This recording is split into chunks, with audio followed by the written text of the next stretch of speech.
A paz de Deus, pessoal, tudo bem com vocês? Eu estou bem, graças a Deus, espero que todos também estejam. E hoje nós vamos falar de um assunto muito controverso. Uma parte acredita que sim existe e outra que não existe. Mas eu garanto que 99,9999% dos cônjuges que vão embora acreditam sim no livre-arbítrio. Tanto que eles falam com todas as letras: não te amo mais, não te quero mais, eu sou livre para reconstruir a minha vida e eu estou indo embora, né? Eles esfregam o livre-arbítrio na cara da gente, né? É bem isso. Bom, mas para a gente entender o que significa o livre-arbítrio, a gente tem que entender no teor da palavra. E o livre-arbítrio é a possibilidade de decidir, escolher em função da própria vontade, isenta de qualquer condicionamento, motivo ou causa determinante. Em outras palavras, a pessoa é livre para escolher o caminho que quiser seguir, ela é livre para fazer o que ela quiser, né? É esse o sentido do livre-arbítrio. Bom, segundo a Bíblia, em Gênesis 2, 16, 17, está escrito assim: E o Senhor Deus lhe deu esta ordem: de toda a árvore do jardim comerás livremente, mas da árvore do conhecimento do bem e do mal não comerás, porque no dia em que dela comeres, certamente morrerás. Essa parte frisa bem, né, o que foi imposto ao homem no início da criação, que Deus advertiu: não comas. Na realidade, ele ordenou, né? E Deus deu essa ordem, ordenou: de toda árvore não comerás. Então, quando Eva, essa passagem é muito, muito conhecida, né? Não vou entrar a fundo, mas quando Eva e Adão comeram da fruta proibida, eles optaram por desobedecer a Deus, né? Então, eles tiveram essa decisão. Eles foram livres para tomarem essa decisão. Embora essa decisão, né, acarretasse muitas coisas ruins, né? Que aqui tá dito, né? Porque no dia em que dela comeres, certamente morrerás. Então, o pecado, ele não estava presente, né? O homem, ele tinha plena liberdade de desobedecer ou obedecer a Deus. Então, Deus sim, né, criou-nos com o livre-arbítrio. Porque senão, eles, na época, não comeriam. Então, diz assim, que o livre-arbítrio, você não é condicionado a nada, não tem uma condição, né, nem causa, você tem a possibilidade, sim, de decidir, de escolher, sim, a sua própria vontade. Bom, eu creio, sim, que somos livres para decidirmos os nossos caminhos. Isso daí eu acho que é incontestável, até porque a palavra diz isso, né? Nessas palavras, mostra claramente esse exemplo. Porém, o que eu digo é que o Senhor, ele é muito sábio, ele é criador do mundo, ele é criador de tudo. Então, nós somos livres para decidir os nossos caminhos. Porém, como eu sempre digo, a consequência vem, né? A plantação pode ser de um jeito e a colheita vai ser do mesmo jeito, porque não pode você plantar milho e querer colher algodão. Então, assim, muitos casais, eles se apegam nisso. Estão buscando ali uma restauração e, de repente, o homem fala: não, ou a mulher: vou embora, eu sou livre, né? Eu quero reconstruir a minha vida, eu não tenho que ficar, Deus me deu o livre-arbítrio, então eu tenho sim o poder de decidir sobre o que eu quero, sobre o que eu não quero, e assim a pessoa vai, né? Então, o livre-arbítrio, ele diz que podemos sim usar a nossa liberdade para decidirmos algo. Só que essa decisão, ela pode ser tanto para o bem quanto para o mal. Tanto por fazer o certo quanto por fazer o errado. E Deus não compactua com o que é errado, né? Então, muitas pessoas, se utilizam do livre-arbítrio, porém fazendo algo errado. Deus não compactua com o erro, não é isso, né? O Senhor nos deu a liberdade, porém todos os nossos passos, né, todas as nossas decisões, elas acarretam em algo que lá na frente nós colheremos. Então, quando a pessoa vai embora muito ciente, né, do que quer, né, com o coração endurecido, ela sim tem a opção de decidir o que ela quer da vida dela.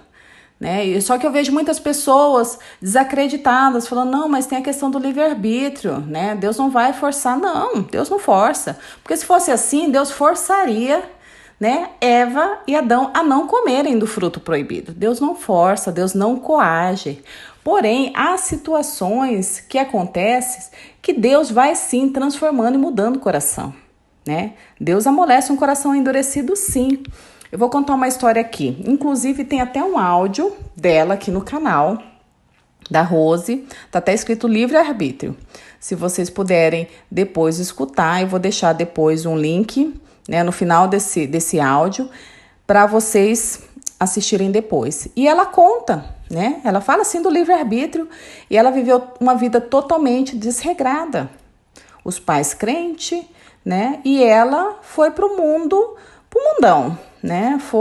Ela adulterou, ela fez coisas que desagradavam a Deus, e mesmo o pai orando, a mãe orando, a filha orando, né? E ela foi. Porém, chegou um tempo, o que aconteceu? O marido descobriu tudo e foi embora de casa. E nesse momento, toda a cegueira, né? Tudo o que estava acontecendo, tudo que estava escondido na vida dela, Deus não deixa nada obscuro, né? Ele veio à tona, toda aquela sujeira veio à tona para uma libertação. Porque depois disso, ela se transformou em uma outra pessoa. Porque ela queria? Não, ela não queria, ela gostava da vida que ela vivia. Ela fala para mim, ela gostava, ela em momento algum, ela se sentia arrependida ou que estivesse fazendo algo errado. A cegueira era tão grande, né, a opressão era imensa que ela não achava.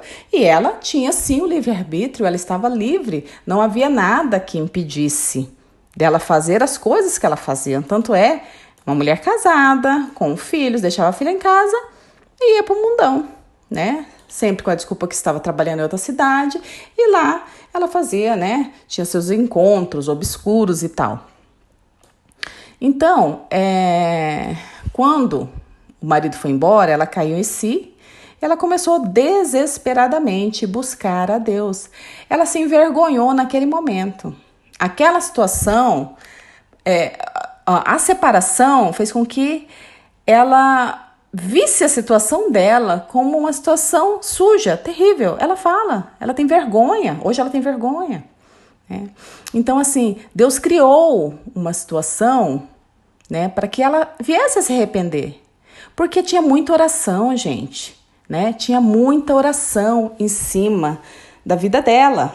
A mãe assembleiana, o pai assembleiano, sempre orando. A filha orando para que a mãe um dia pudesse, sim, ir para a igreja, né? Ter um encontro genuíno com Deus. Isso aconteceu, né? Só que até então ela era livre para decidir. Assim também como ela foi livre para decidir ir para a igreja, buscar o Senhor, buscar a transformação. E hoje ela é uma mulher totalmente transformada pelo Espírito Santo de Deus, que é o que nos transforma. Então, assim, quando eu vejo muitas pessoas falando, olha, mas o meu marido, ele não quer, ele disse que ele tem um livre-arbítrio. Todos temos, né? Nós tivemos, em toda a situação que a gente passa, nós temos sim, né, o direito de decidir, eu quero isso, eu quero aquilo. Nós somos livres, porém, nós temos o momento da plantação e da colheita. Nós temos o momento em que tudo a gente paga pelo aquilo que a gente faz. Ah, mas a minha mulher não paga nada não, ela faz tudo e não paga nada. Espera para ver. Eu não vejo, eu sempre falo que a má sorte ela está, eu vejo não, né, gente, isso daí é um versículo. A má sorte está para o justo e não o justo. Né? O que separa uma pessoa que tem livre-arbítrio, que vai para o mundo escolher as coisas erradas, e uma pessoa que escolhe certo, é o Espírito Santo de Deus. É a guia do Espírito Santo de Deus. Então, a liberdade do ser humano para tomar decisão, ele vai ser embasado por uma questão teológica, uma questão de encontro com Deus, uma questão que o ser humano que está lá no mundão não entende. Tanto é que muitos falam, nossa, agora virou a santa, né? Quer fazer tudo. Por quê? Porque nós começamos a ter temor, mesmo tendo livre-arbítrio, aquilo que fala, né? Tudo me é permitido, mas nem tudo me convém. Está ali à disposição, mas será que eu me encaixo ali? Porque o Espírito Santo diz que eu não posso estar naquele lugar. Ele está me balizando. Então, há sim o livre-arbítrio. Porém, não há um coração duro que o Senhor não possa transformar. Não há uma mente fechada que o Senhor não possa adentrar. O Senhor, ele não é invasivo, ele não vai impor. Se fosse assim, ele lá em Gênesis, ele teria imposto, olha, não comem porque eu vou matar vocês assim que comer. Comeu, pum, morreu ali na hora. Não, o Senhor não impõe. O Senhor é amor, o Senhor é direcionamento com amor. Agora, se seu marido, se a sua esposa diz, olha, eu tenho livre-arbítrio, eu posso fazer o que eu quiser. Sim, pode. Nós podemos fazer. Porém, aquele que mata, né? Ele vai pagar pelo seu crime. Aquele que rouba também. Não adianta achar que está fazendo as coisas escondido, porque Deus está vendo. Né? A minha mãe vivia falando isso. Olha, Deus está vendo. E hoje eu entendo mais do que tudo o que é Deus está vendo. Por quê? Ele é onisciente, onipresente e onipotente. Ele vê tudo. Então, essa questão, ela é controversa no sentido de uns acreditarem que o livre-arbítrio existe e outros dizerem que não. Né? Eu sim acredito que exista sim o livre-arbítrio. Eu acredito que Deus transforma um coração endurecido. É Deus que transforma. Deus, ele não vai invadir. Porém, as situações que foram criadas, iguais foram criadas na vida da Rose, né, fizeram com que ela desesperadamente buscasse a Deus. E Deus estava ali de braços abertos, falando, minha filha, venha, que eu estava te esperando. Vocês entenderam? Então não se preocupe, né? As pessoas ficam muito nessa, né? Achar, eu não, tenho livre-arbítrio, não, mas ele diz que não me ama. Escuta tanto que o cônjuge faz e fala que esquece de se direcionar pelo Espírito Santo de Deus. O arrependimento sincero e a mudança de atitude são requisitos necessários para que o Espírito Santo de Deus opere em nossa vida, na nossa transformação.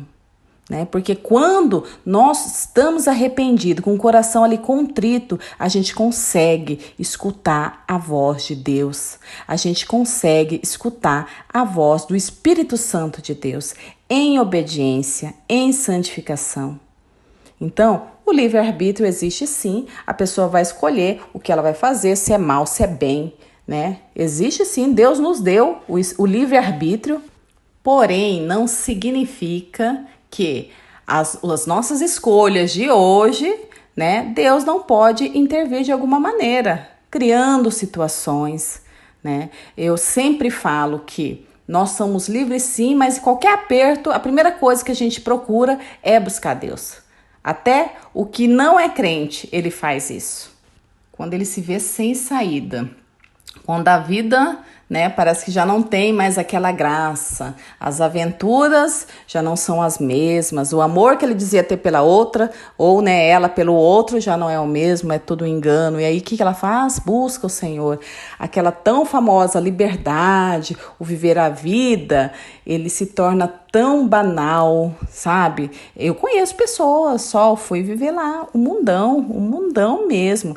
Igual, por exemplo, essa nossa amiga Rose, ela não queria.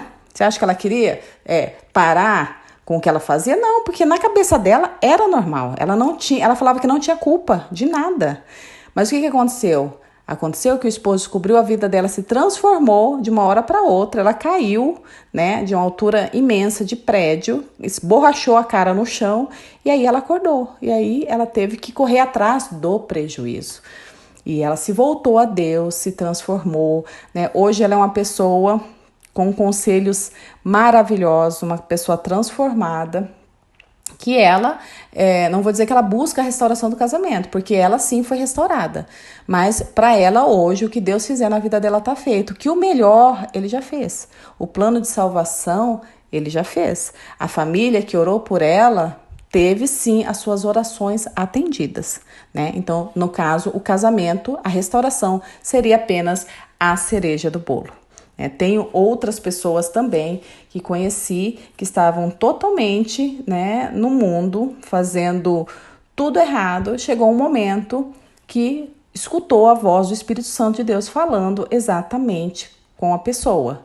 Né? O marido da Nina foi isso, ele saiu de casa, estava vivendo um mundão, né, estava com outra pessoa e na festa de aniversário da filha da outra mulher, ele escutou uma voz falando, o seu lugar não é aqui, volta para tua casa. E ele não queria voltar, ele voltou chorando e falou, eu não quero voltar, mas Deus quer que eu volte. E ali ele foi transformado e cada dia mais há uma transformação, cada dia mais há uma limpeza. Então, não se importem muito com nomenclaturas. Deus não faz porque por conta disso. Deus não faz. Gente, Deus é poderoso. Deus faz. Ele usa situações para atrair o coração da pessoa. Ele é amor. Ele é a favor da família. Então não se apeguem a isso, né? O Espírito Santo de Deus está aí para nos direcionar e o Senhor está aqui para nos abraçar, tanto aquele que foi embora quanto o que ficou, pois somos filhos de Deus, imagem e semelhança de Deus. Amém? Que Deus abençoe vocês e tenham todos um ótimo dia, um finalzinho de dia. Um abraço.